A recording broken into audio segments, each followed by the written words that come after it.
Falar. Pronto. Então, bom dia, meus queridos, mais uma vez, né?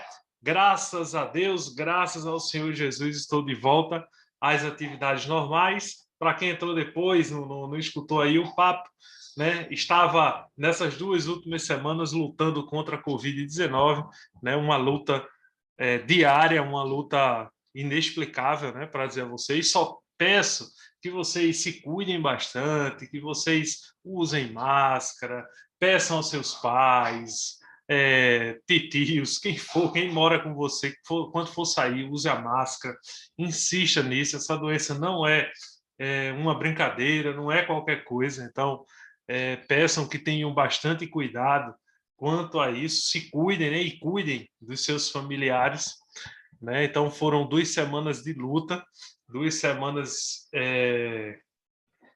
ao mesmo tempo de incertezas, mas graças a Deus vencemos, né? Eu e minha família, tanto eu quanto minha filha, minha esposa, nós três, né, fomos infectados. Não sabemos como, não se sabe. Se a gente for parar para buscar como foi a infecção, vai ser difícil, né? A gente só vai perder tempo, mas estamos aqui. Então, sempre aí, se caso você vê uma falha na minha voz ou uma tossezinha acolá, é porque mesmo passados 15 dias após a doença, a gente ainda fica meio o corpo mole.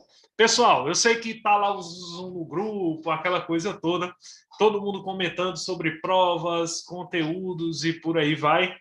Vocês sabem que todo o nosso conteúdo ele fica presente no nosso espaço geométrico, né? Então, basta vocês irem lá no nosso site, né? No finalzinho da aula, se der aí, eu lembro a vocês, se não der hoje, mas amanhã, é só ir no nosso site, no nosso espaço, que você vai ver lá todo o conteúdo da sua prova, tudo que está destinado à sua prova, tá bom? Então, vocês podem dar essa passadinha por lá, verificar essa atualização. Eu fiz atualização lá nos conteúdos, então você dá uma olhadinha lá. Antes tinha 2 conteúdos, eu deixei um só. O grande motivo é porque a gente está tendo aula essa semana, né? Então temos aí 10 dias aí pela frente até o dia da prova. Então até lá a gente vai se articulando. Eu reduzi o conteúdo dessa primeira prova de vocês para um conteúdo só. E aí vocês vão dar uma olhadinha, né? Esse conteúdo já vem sendo trabalhado desde o nosso primeiro momento.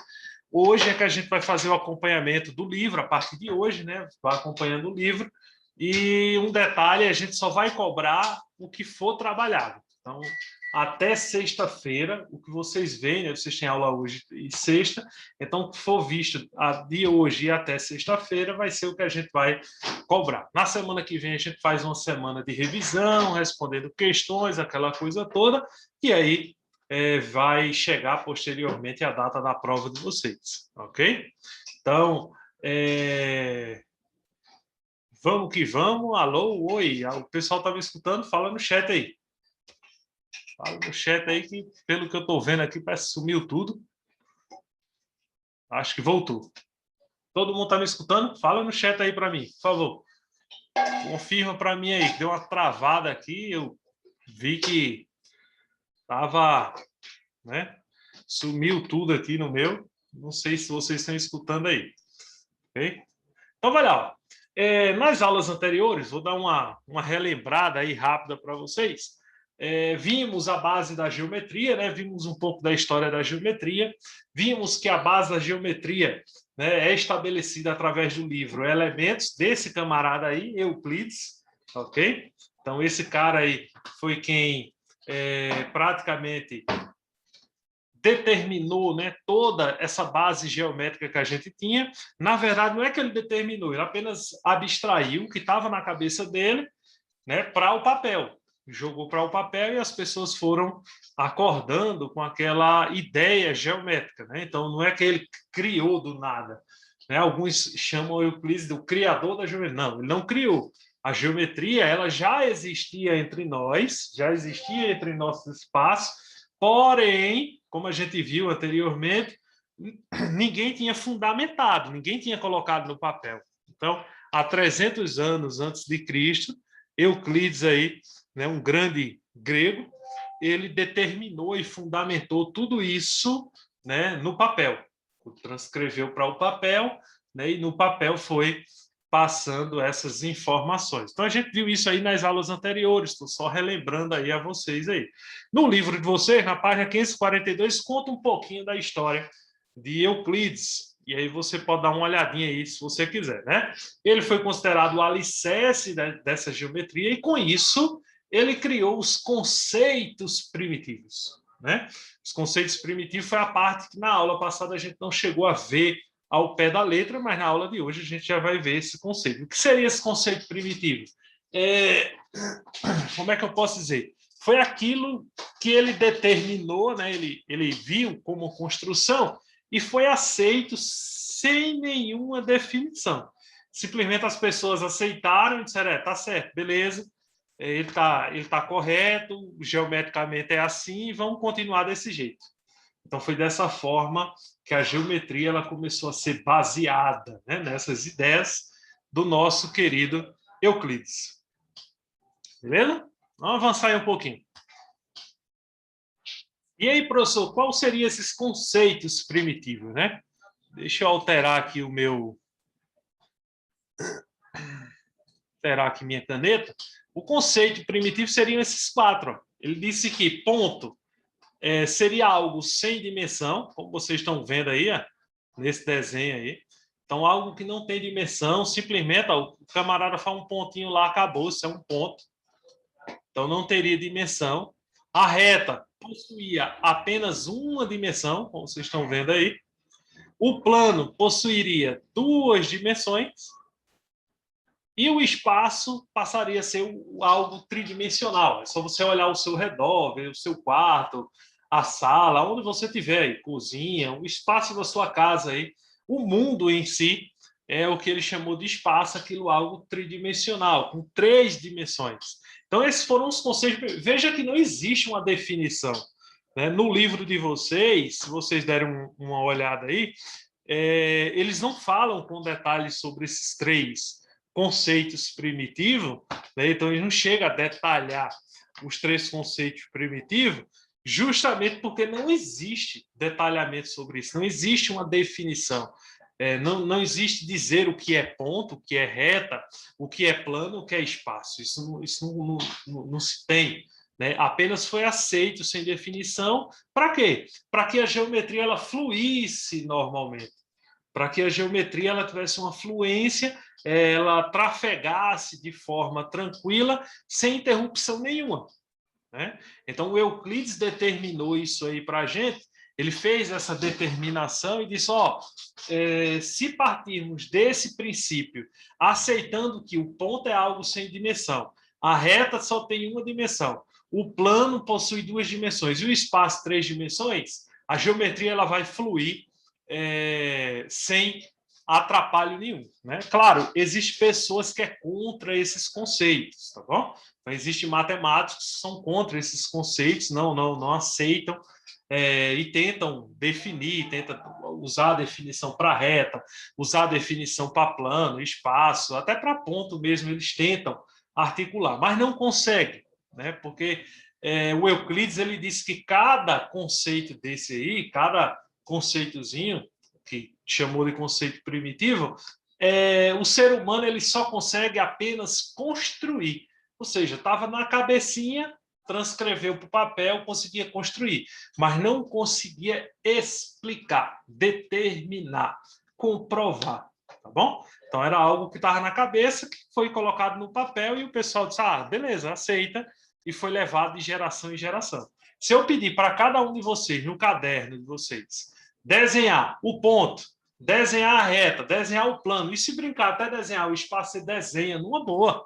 Com tranquilidade você vai e desenha numa boa. Isso eu garanto a você, é uma garantia. Você vai lá e vai conseguir desenhar numa boa. Agora, se eu disser, por exemplo, explique com suas palavras para mim o que é ponto, o que é reto, o que é plano, o que é espaço, eu garanto que vocês vão chorar e não vão conseguir explicar para mim, mesmo com suas palavras, o que seria cada conceito desse, tá bom? Por ser conceito, por ser um axioma, por ser um conceito primitivo, né? Algo que a gente aceita sem definição. ok? Então, tudo isso a gente viu nas aulas anteriores. Fiz um breve resumo aí para vocês aí relembrarem aí o que a gente viu nas aulas anteriores. Quem quiser se aprofundar mais sobre essa história da geometria, eu peço que vocês entrem no espaço de vocês, geométrico, e assistam às aulas que estão lá disponíveis, tá bom? A aula 1 e a aula 2 está lá disponível, gravado lá para vocês, parte 1 e parte 2, para vocês assistirem gratuitamente, tá bom? Eu estou dizendo assim gratuitamente porque até ontem eu lembro que teve um aluno que entrou, não sei se foi da turma de vocês, mas eu achei bem engraçado, perguntou: ô, professor, quanto é que custa para assistir as aulas que o senhor já deu na escola? E eu me acabei de rir, eu disse: rapaz, como é que a pessoa vai perguntar a mim quanto é que custa para assistir as aulas? É grátis, minha gente, está disponível lá, está um espaço completamente de vocês, é lá que vocês vão ver as atividades de vocês, é lá que vocês vão enviar as atividades de vocês, tá bom? Então, tá lá, tudo ok, tudo direitinho, tudo bonitinho. Vamos lá. Agora a gente chega ao conteúdo realmente do nosso livro, o tópico 1, que é o conteúdo que vai cair na prova de vocês. Tá bom? Então, esse conteúdo aí vai cair na prova de vocês. A partir de agora, professor, o que a gente viu anteriormente vai cair? Sim, depende. A gente depende dos conceitos, né? Pode cair questões assim que eu possa perguntar: ó, quem foi Euclides? Explique com suas palavras.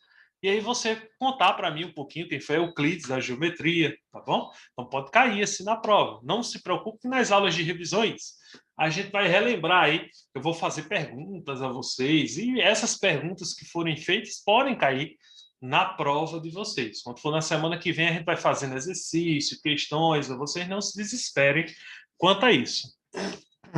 Então vamos lá. Avançando aí a página do livro, chegando na 543, né, a próxima página, você vai ver aí o tópico 1, né, ou seja, a gente vai iniciar aí essa parte onde ele fala em posições relativa entre duas retas. Né? O que seriam essas posições, professor? O que é que acontece? Retas, elas podem estar em diversas posições. Vou fazer um risco aqui para você ver. Pode estar em diversas posições. Podemos ter retas de diversas formas. E essas retas, elas podem ser coplanares ou não coplanares. Nesse momento, a gente vai estudar as retas coplanares, tá bom? A gente vai estudar as retas coplanares. Professor, o que é reta coplanar? Definir aí para você. O livro de vocês tem essa definição, mas eu vou definir no popular, que fica bem mais prático para a gente. Retas coplanar são retas que estão no mesmo plano, tá bom? Então, mesmo plano. Ok? Então, temos um plano aqui, temos outro plano aqui, outro plano aqui. Então, isso são retas coplanares, retas que pertencem ao mesmo plano. E essas retas coplanares, elas vão ter características, elas vão ter, como é que eu posso dizer, elas vão ter numa parte teórica, elas podem ser definidas de formas diferentes. Por exemplo, as retas coplanares podem ser retas paralelas distintas. Professor, o que é uma reta paralela distinta? Tem uma reta e outra aqui. Pode ser nessa posição, nessa posição. Então, são retas que são paralelas, porém elas nunca se tocam. Tá bom? Está na página 543, Alan. Página 543, ok? 543. Então, retas paralelas distintas. São retas, como vocês estão vendo aí, que elas jamais irão se tocar. Bom, então, retas paralelas distintas, ok? Não se preocupe que esse primeiro tópico do livro de vocês, e que vai cair na prova, ele é assim, ele é bem teórico, tá bom? Bem bestinha mesmo, coisa que lembra os conteúdos anteriores que vocês viram em geometria, em turmas anteriores, né? 8º ano, 7º ano, 6º ano, né? Então, vocês devem ter visto esses conceitos, mas não se preocupe, é só o primeiro tópico que é assim. Depois, mais na frente, teremos tópicos aí que vai envolver bastante cálculo, né? Até nesse primeiro tópico aí, a gente ainda vai chegar a ver um pouquinho de cálculo aí à vontade, tá bom? Fazer umas continhas aí para relaxar, tá bom? Então, vai lá, continuando. Continuando aí. Então, as retas paralelas podem ser, ou melhor, as coplanares podem ser paralelas distintas, podem ser paralelas coincidentes. Então, paralelas coincidentes. Professor, o que seriam as paralelas coincidentes? É como se fosse assim, ó, uma reta em cima da outra. Tá bom? Vou tentar aqui botar várias retas aí, uma em cima da outra. Imagina aí as retas em cima, uma em cima da outra. Então, a gente teria retas coincidentes. Essa aí, né, são as únicas retas que se tocam, né? Quando se fala em paralela. As paralelas distintas jamais se tocam. As coincidentes obrigatoriamente se tocam. E um detalhe, elas se tocam em todos os seus pontos, tá bom? Em todos os seus pontos. Não precisa se preocupar em anotar, fazer anotação agora, porque depois o vídeo, como vai estar gravada a nossa aula, você vai poder reassistir numa boa, prestar atenção direitinho e fazer suas anotações no caderno que você quiser. Então, essas seriam as paralelas coincidentes. Alguma dúvida até aí, galera? Só para a gente dar continuidade, não avançar e você não ficar voando aí. Até agora, alguma dúvida?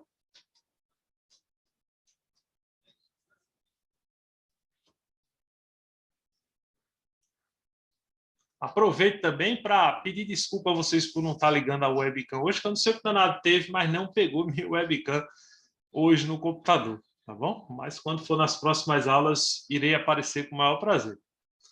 Assim que consertar esse danado dessa webcam. Ok? Alguma dúvida? Fala no chat aí para mim. Ó, então, avançando aí, temos também agora as retas concorrentes. Professor, o que é reta concorrente? São aquelas retas que se tocam em apenas um ponto.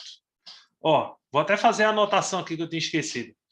Essa aqui, ó, se toca em todos os pontos. Então, todos os pontos aí elas se tocam. Aí são retas paralelas coincidentes. A reta paralela distinta jamais se tocam. Elas nunca se tocam. E agora a gente tem as retas concorrentes, que se tocam em apenas um ponto, tá bom? Então, tocam-se em apenas um ponto. Vou deixar destacado aqui. Então, em apenas um ponto, elas se tocam aí numa boa. Essas são as retas concorrentes. Exemplo, professor. Um exemplo aí, ó. Tocando em apenas um ponto, apenas um ponto, apenas um ponto, tá bom? Então, são vários exemplos aí que vocês estão vendo aí numa boa. Bom? Então, essas seriam as retas concorrentes. Ok? Tocam-se em apenas um único ponto. Tocam em apenas um único ponto. Vai lá. Para chegar no finzinho dessas retas aí, a gente chega, ó, nas retas perpendiculares, que são bastante utilizadas por vocês. Ao longo da disciplina, a gente vai falar muito sobre retas perpendiculares, tanto as retas paralelas, distintas, quanto as retas perpendiculares. A gente vai usar muito esse termo, a gente vai trabalhar bastante aí essa teoria, né? Vai ser bastante utilizada, bastante cobrada aí durante nossas aulas. Professor, o que seria a reta perpendicular? A reta perpendicular ela é uma reta concorrente, ó, ela toca em apenas um ponto, porém, nesse ponto, o ângulo mede 90 graus. Tá bom? Ou seja, tem esse formato aqui. Toca em apenas um ponto, o ponto A, e o ângulo daqui é o ângulo de 90 graus. Então, isso seria uma reta concorrente, porém ela é especial, aí ela tem um ângulo, né? Nesse ponto que se toca, ele mede exatamente 90 graus. E se a gente observar, ó, é a partir dessa ideia de perpendicularismo, de paralelismo, né, que a gente vai chegar em vários outros conceitos, como teorema de Tales, como teorema de Pitágoras, né, seno, cosseno, e por aí vai. Então, tudo começa a partir dessa ideologia, né, desses conceitos aí básicos para a gente. Ok, meu povo. Até aí alguma dúvida? Fala comigo no chat aí. Fala comigo no chat aí se tem alguma dúvida. Se quiser ligar o microfone e falar também à vontade. Não tem problema. Fala aí se tem alguma dúvida até agora. Lembrando que nossa aula ela vai ficar disponível na parte da tarde. Aí você pode acompanhar novamente, assistir a aula todinha direitinho, se quiser fazer as anotações. Porque aí lá você vai poder dar pausa, você vai ficar à vontade para poder reassistir a aula direitinho, fazer exercícios, se caso tiver. No caso, hoje eu não vou passar atividade, eu vou passar atividade na sexta-feira, né, para no fim de semana vocês ficarem praticando. Hoje eu vou deixar vocês bem tranquilos aí para reassistir e retomar aí as nossas aulas normais, ok? Então, como ninguém aí determinou aí alguma dúvida, o que eu tenho a dizer é o seguinte. O que é que a gente vai ver na aula de sexta, né? Então, na aula de hoje, vimos que existia essa situação aí. Retas, elas podem ser concorrente, perpendicular, tudo isso que a gente viu aí, paralela. Porém, elas podem ser também retas intersectadas por transversais, né? Professor, que palavrão é esse? Não, na verdade, são retas que podem ter um cruzamento com uma outra reta concorrente, porém, entre elas são paralelas, né? O que seria isso, professor? Deixa eu mostrar a vocês como seria. Né? Ó, uma reta intersectada por uma transversal não deixa de ser uma reta concorrente. Posso ter várias retas aí, ó, e uma transversal, tá bom? Essa aqui, ó, é o que a gente chama de transversal, cortando várias outras retas. Tá bom? Então, se você observar, elas tocam em apenas um pontinho. Em um pontinho. Na aula da sexta-feira, tá bom? Então, na aula da sexta-feira, iremos ver esse tipo de retas. Ó. Quando a gente tem paralelas, duas retas paralelas, ó, reta R, reta S, cortada por uma transversal, que é a reta T. Ô, professor, o que isso tem a ver? É aí onde vai entrar os nossos cálculos. É aí onde vai aparecer números para a gente calcular. Esse conjunto aí que vocês estão vendo aqui, ó, esse conjunto que vocês estão vendo, que eu acabei de destacar aí, é um conjunto bastante importante. Na aula de sexta-feira, iremos trabalhar esse conceito aí, né? Está até na página 544. Iremos trabalhar esse conceito e assim chegar em exercícios e cálculos para a gente trabalhar. Ok? Então, pergunta a vocês aí. Tiveram alguma dúvida sobre a aula de hoje? Não, a gente já viu esse conteúdo antes. Isso, como eu disse, né, vocês já tinham visto esse conteúdo nas turmas anteriores, né, nas séries anteriores. E aí o livro de vocês acaba trazendo de volta para vocês revisarem, né? Ter uma revisão aí, entender sobre isso aí um pouquinho. Então, é sinal de que eu vou ver 10, chover 10, né, na prova de vocês, não é isso? Eu posso ficar tranquilo em colocar esse conteúdo na prova de vocês, que eu sei que vocês vão arrebentar. Então, de antemão, o que eu tenho a dizer a vocês é um muito obrigado, né? Que Deus abençoe vocês imensamente. Na sexta-feira, a gente vê o conteúdo dessa parte calculista, né? A gente vê os cálculos. e eu passo atividade para vocês de fim de semana, e durante a semana a gente vai resolvendo revisões até chegar no dia da prova, tá bom? Ok, minha gente? Então, muito obrigado. Até a próxima. Tchau, tchau. Força e que Deus nos abençoe.